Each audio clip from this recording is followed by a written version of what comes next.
For years you were told that marriage is a sacred bond that lasts until death do you part. It sounds noble, doesn't it?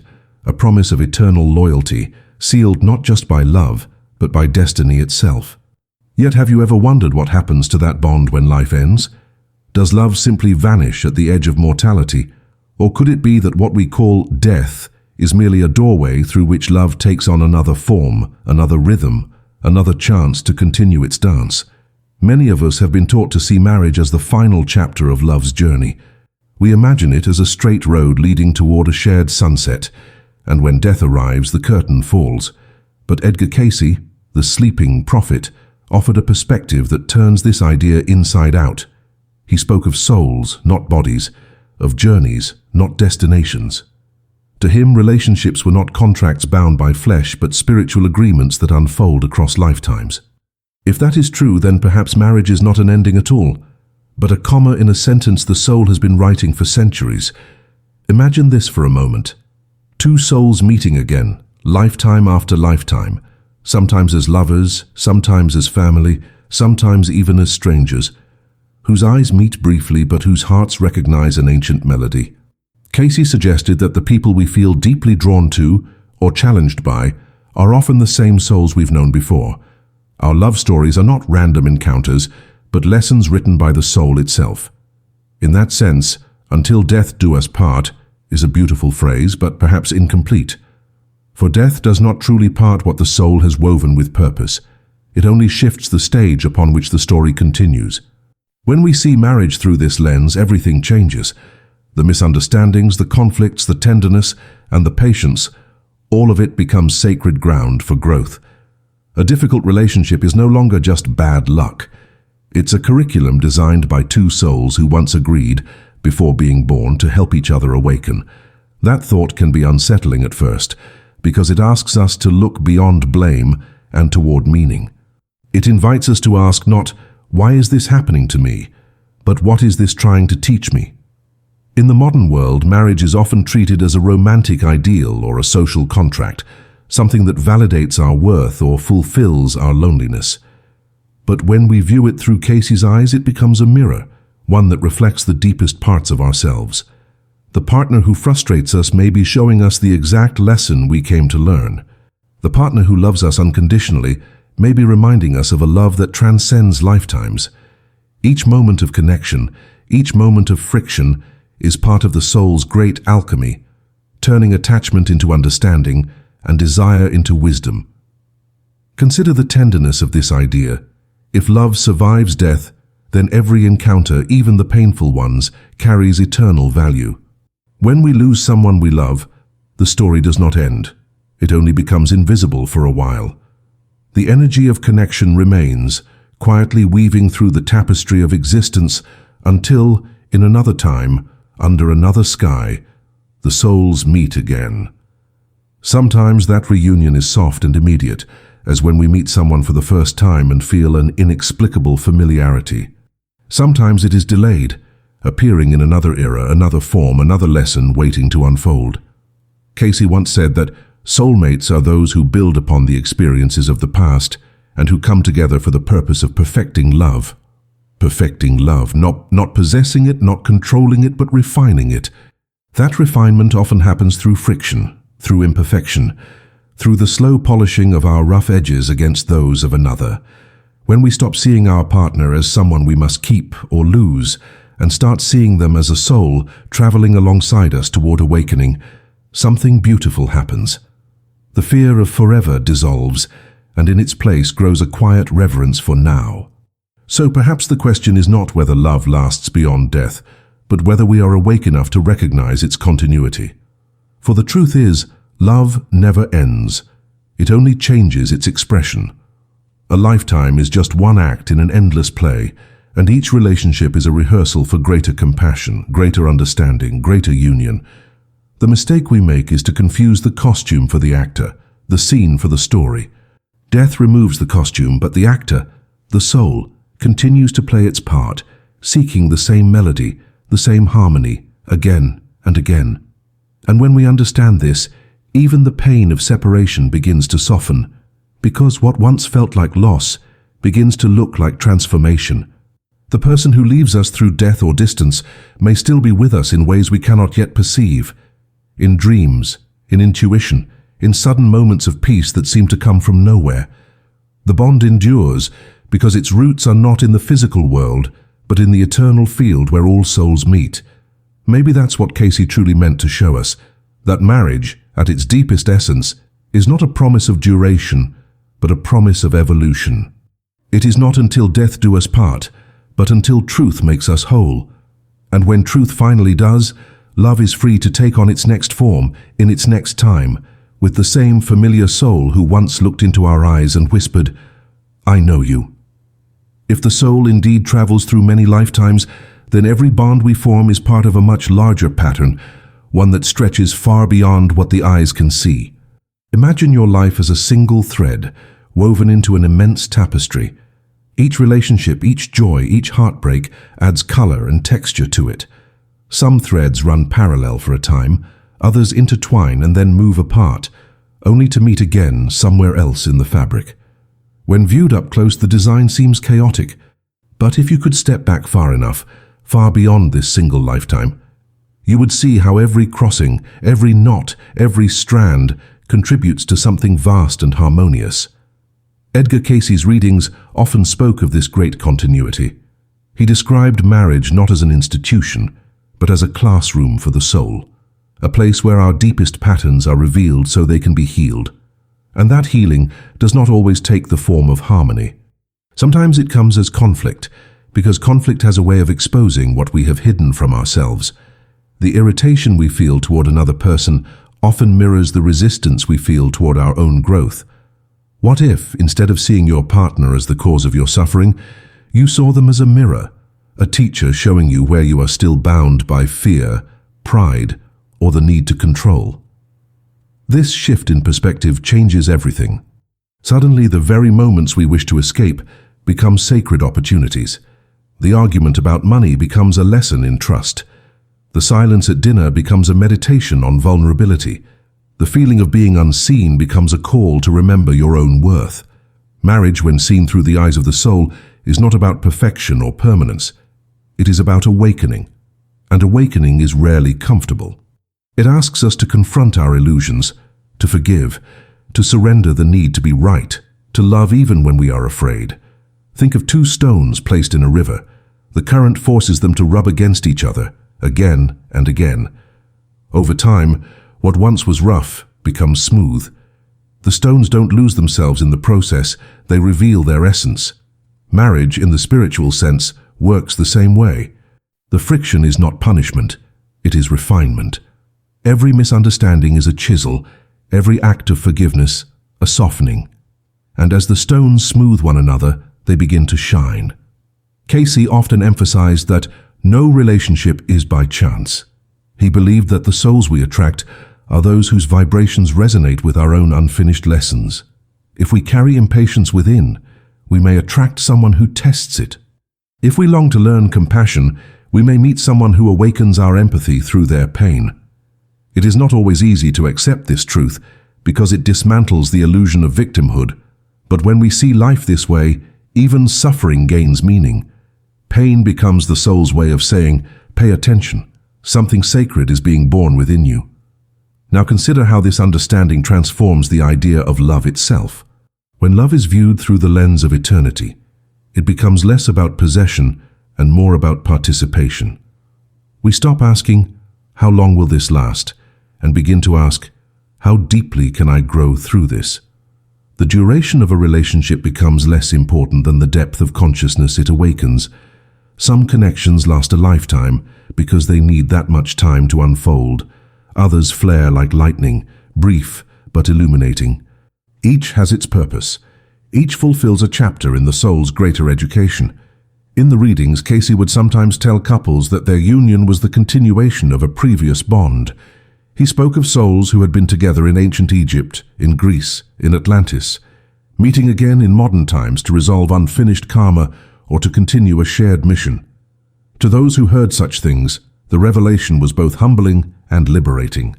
It meant that love is not confined to a single form or a single lifetime. The person beside you may once have been your child, your parent, your rival, or your teacher. The roles change, but the connection endures, evolving through the ages toward greater understanding. If this is true, then every goodbye is temporary. Death, divorce, distance, none of them can erase the threads that bind souls together. They merely pause the dialogue until both are ready to meet again in another time, another form, another lesson.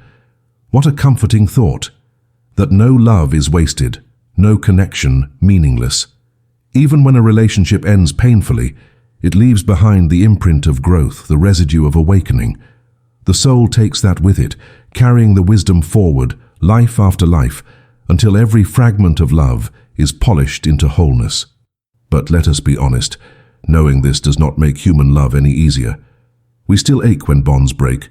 We still fear loss, betrayal, abandonment. The soul may understand eternity, but the heart still beats in time. And yet, perhaps this is where our greatest lesson lies. Learning to love without clinging, to care without control, to give without demand. To see the other not as the source of our happiness, but as a companion in our evolution. That is love purified of fear, the kind that Cayce said moves us closer to God. In that light, even loneliness becomes part of the path. There are moments when two souls must walk separately in order to grow individually. The absence of the other is not a failure. It is a sacred space where the soul learns to stand in its own light. The reunion, when it comes, in this life or the next, will then be one of wholeness, not dependency. For two complete beings can love freely, while two incomplete ones merely grasp. So perhaps instead of asking whether you have found your soulmate, the deeper question is, are you becoming the kind of soul who can recognize and sustain divine love? For when you do, you will find that every encounter, every heartbreak, every shared silence was preparing you for that moment of recognition, when your soul looks at another and whispers, "There you are. I've been waiting for you." There is a quiet moment in every soul's journey when it begins to sense the deeper rhythm beneath the surface of life. It is the moment when we realize that love, in its truest form, is not something we fall into. It is something we awaken to. Most people mistake attraction, passion, or comfort for love, but those are only reflections of it, shadows cast by a greater light. Real love, the kind Edgar Cayce described, is not born of need. It is born of recognition. It is the remembrance of something ancient within us, something that has no beginning and no end. When two souls recognize each other in this way, time seems to bend. Conversations feel familiar, silences feel safe, and there is an unspoken understanding that transcends logic. It is as if the soul whispers, "We have done this before." But this recognition does not guarantee peace or permanence. On the contrary, it often heralds profound transformation. For the moment two souls reunite, the universe begins its work, revealing old patterns, awakening dormant memories, inviting both to heal what was left unfinished before. Love becomes the crucible in which the soul refines itself. Cayce taught that such relationships are not accidents of fate, but agreements made long before birth. Imagine two travelers meeting between lifetimes, reviewing their last journeys together. One might say, "In our next life, will you challenge me to forgive?" And the other replies, "Yes, but only if you promise to help me trust again." Then they part, descending into new bodies, forgetting the promise but carrying the impulse deep within. When they finally meet in the physical world, they feel an immediate pull, a mixture of longing and fear. They call it chemistry, but it is really memory. The dance begins once more. How differently we would love if we remembered that story. Instead of asking, "What can I get from this relationship?" we might ask, "What have I come here to give, to learn, to transform?" Love would cease to be a negotiation and become a form of service, not servitude, but a sacred exchange of growth. This is the kind of love that Cayce believed moves us closer to the divine. For when we love with awareness, every act of kindness, every moment of patience, every forgiveness becomes a form of prayer. It is the soul saying to God, "I am learning what you are." Still, this understanding does not remove the human struggle. We are, after all, souls inhabiting fragile hearts. We crave assurance. We fear abandonment. We want love to stay. And yet, Perhaps the most profound act of love is to let it flow freely, to allow the other to grow, even if it means growing apart. The oak tree does not imprison the birds that rest on its branches. It offers shade, safety, and song, and when the season calls, it lets them fly. True love does the same. It trusts the rhythm of life, knowing that whatever belongs to it cannot truly be lost. Cayce spoke of this trust as a spiritual law. He said that when love is rooted in spirit, not ego, it becomes indestructible. Physical death cannot end it. Distance cannot weaken it. Time cannot erode it. For love at that level is not an emotion, it is a vibration, a frequency of the divine that every awakened soul eventually learns to sustain. And when two souls reach that vibration together, their union becomes a force that blesses the world. They no longer love just for themselves, they love as an expression of God through them. Imagine for a moment, if every marriage were approached this way, not as possession, but as partnership in evolution. How different our world would be. We would stop measuring love by its duration and start honoring it for its depth. Divorce would not be a failure, but the natural completion of a cycle. Commitment would not mean control, but devotion to mutual growth. And death, that final separation, would not be an ending, but a sacred transition into another chapter of the same eternal love story. This truth is both humbling and freeing. It humbles us because it shows that we are not the authors of our relationships. We are participants in a larger divine script, and it frees us because it releases us from the illusion of ownership. The soul knows that love cannot be possessed, it can only be shared. To hold it too tightly is to suffocate it. To release it with faith is to let it breathe and expand beyond what the mind can comprehend. Think of the ocean. Each wave rises, shines in the sunlight, and falls back into the sea. The wave is temporary, but the water is eternal.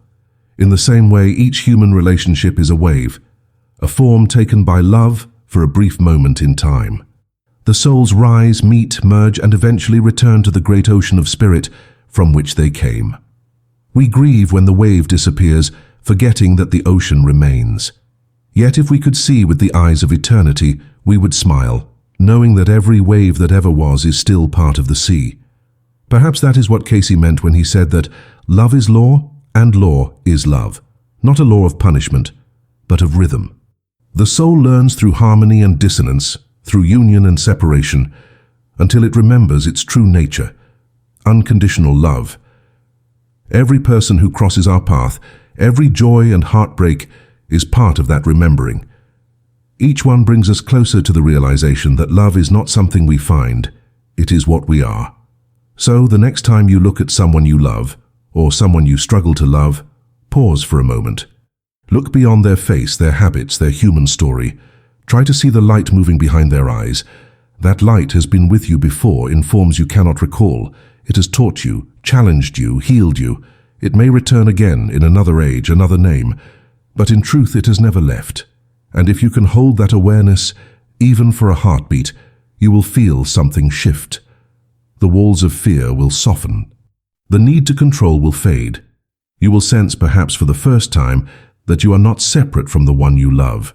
You are both threads in the same divine fabric, woven by hands that know only love. And the fabric itself is eternity. The endless weaving of souls learning to love through time. Every thread, every color, every texture tells a story of becoming. When you finally see this, you understand that love was never about keeping, never about promises carved in stone, never about the fear of losing someone. Love was always about movement, the movement of spirit toward greater wholeness. What you call your marriage, your relationship, or your heartbreak is just one gesture in the infinite dance of that movement. Edgar Cayce once said that every soul is part of the same divine source, and all relationships are ways for that source to recognize itself. When two souls come together, the universe holds its breath for a moment. It waits to see what they will remember. Will they remember that they are one essence in two forms, or will they forget and fall into the illusion of separation again? If they remember, even briefly, their love radiates beyond their own lives, touching everyone around them. That is the quiet miracle of awakened love. It heals not only those who share it, but the world that witnesses it. Perhaps that is why we feel such awe when we see genuine love expressed, in the gentle care of an aging couple, in the forgiveness between estranged friends, in the parent who sacrifices without resentment, in the stranger who helps another simply because they can. In those moments, the soul remembers what it came here for. It remembers that love is not an emotion that rises and fades. It is the pulse of creation itself. Everything in existence, the stars, the trees, the rivers, the breath moving in your chest, is an expression of that same pulse. To love is to be in rhythm with the universe. And yet, to live this truth requires courage. It means allowing the old definitions of love to die. It means releasing the fantasy that someone else can complete you, or that love must look a certain way to be real. It asks you to see love not as a possession, but as a presence that sometimes fills your life with closeness and sometimes teaches you through distance. A presence that may break your heart only to show you that what breaks is not love itself, but the walls that confine it. Think of it this way. Every heartbreak is a door opening, even if at first it feels like a wound. When the heart cracks, light enters. That light is awareness, the soul remembering that it cannot truly lose what it is made of. You cannot lose love any more than the ocean can lose water. You can only lose your illusion of control over its form, and once that illusion dissolves, what remains is pure, quiet gratitude, the kind that says, "Thank you for loving me enough to teach me what love really means." This is the freedom Cayce spoke of.